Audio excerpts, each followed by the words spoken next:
Hello दोस्तों। कहानियों का सिलसिला चल रहा था तो आज भी मैं आपके लिए एक कहानी लाया हूँ। कृपया ध्यान ध्यान से सुनें और कुछ उसका लाभ अपने जीवन में उठाएं। कहानी अच्छी लगे तो लाइक शेयर सब्सक्राइब करें। तो सुनिए दोस्तों। एक दिन गांव की एक बहू सफाई कर रही थी।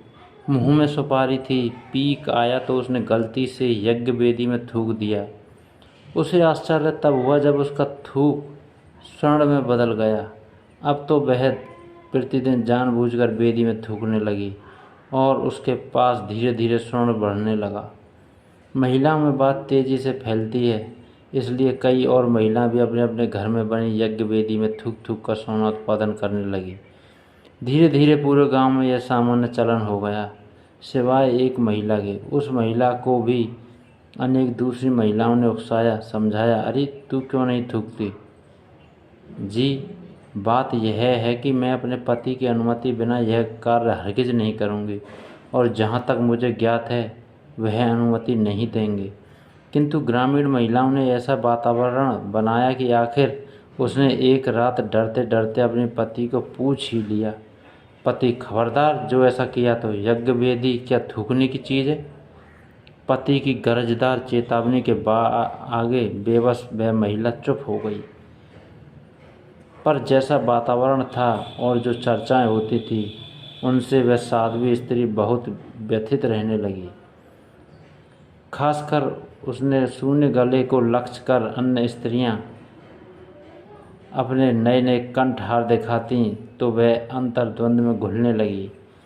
पति की व्यस्तता और स्त्रियों के एलाहने उसे धर्म संकट में डाल देते। पर शायद मेरा दुर्भाग्य है अथवा कोई पूर्व जन्म का पाप कि एक सती स्त्री होते हुए भी मुझे एक रत्ती सोने के लिए भी तरसना पड़ रहा है। शायद यह मेरे पति का कोई गलत निर्णय है। ओह, इस धर्माचरण ने मुझे दिया ही क्या है? जिस नियम के पालन से दिल कष्ट पाता रहे उसे क्या पालन क्यों करूं? उसका पालन क्यों करूं? और हुआ यह कि वह बीमार रहने लगी।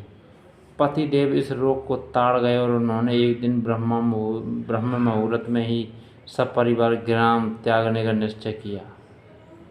गाड़ी में सारा सामान डालकर वे रवाना हो गए।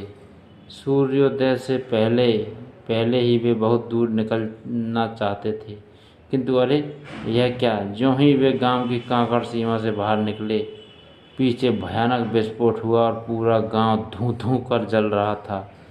सज्जन दंपति अवाक रह गए। अब उस स्त्री को अपने पति का महत्व समझ आ गया।